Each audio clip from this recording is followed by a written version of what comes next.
Time for Crazy Town. Less than 107 days in is the title. The worst press secretary in the history of the country. Let's see what happened today. Roll it, G.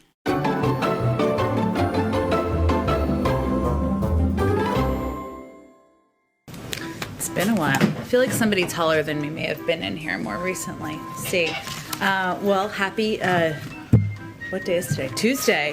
Happy Tuesday to all of you. We haven't been in here since last Tuesday. After 4 years of an immigration system rooted in destructive and chaotic policies, President Biden is taking the challenge head on and is building a fair, orderly, and humane immigration system. Our administration immediately jumped into action to address the influx of migrants at the border, something that began during and was exacerbated by the Trump administration. In terms of the president's remarks later this afternoon, I've been doing this long enough not to get too far ahead of him.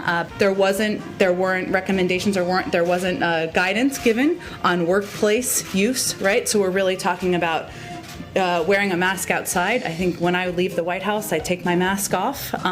If I'm coming back into the White House, sometimes I put it back on when I'm taking the walk just to save some time. Blinken, just to make sure. Okay, I think you said Secretary Clinton, or that's what I heard. But okay. Do you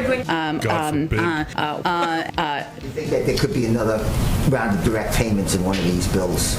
We'll see what members of Congress propose, but those are not free. You mentioned Secretary Yellen is coming on Friday. She said in remarks published today that it may be that, quote, interest rates will have to rise somewhat to make sure that our economy doesn't overheat. Does President Biden agree with it?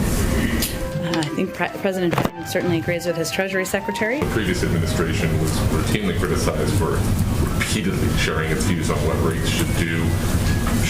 Secretary Yellen is expressing her view on what will happen to rates. Do you think that this is an appropriate comment? Of all people, Secretary Yellen certainly understands the independence and the role of the Federal Reserve, and I think she was simply answering a question and conveying how we balance decision-making here. Is there any context or data you can share about the holdouts, about people who are still not getting vaccinated or signing up to get vaccinated, so we can understand if the problem is access to the vaccine or hesitancy because they think it's unsafe?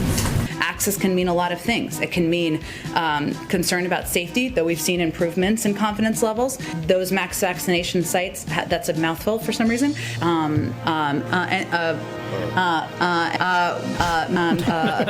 What exactly is the plan to address this backlog before all U.S. troops withdrawal? You know, Kristen, it's a great question. It's an important program the president talked about, of course, has talked about in the past, and he is committed to. I would say the State Department would oversee the process for those visas. Right. So I would when point they you to start them. with, that's a good question. Is there a plan, or is the plan still being they have no drafted? answer. I don't have an update on the plan. We're less than 107 days. I know we are into the administration. Still using the old excuse. Yeah, you know when they start by saying, that's a great question there, Rick, but the next sentence is going to be, I'll have to get back to you on an answer, or you should really call the... Yeah, talk to somebody else about that. Circle back.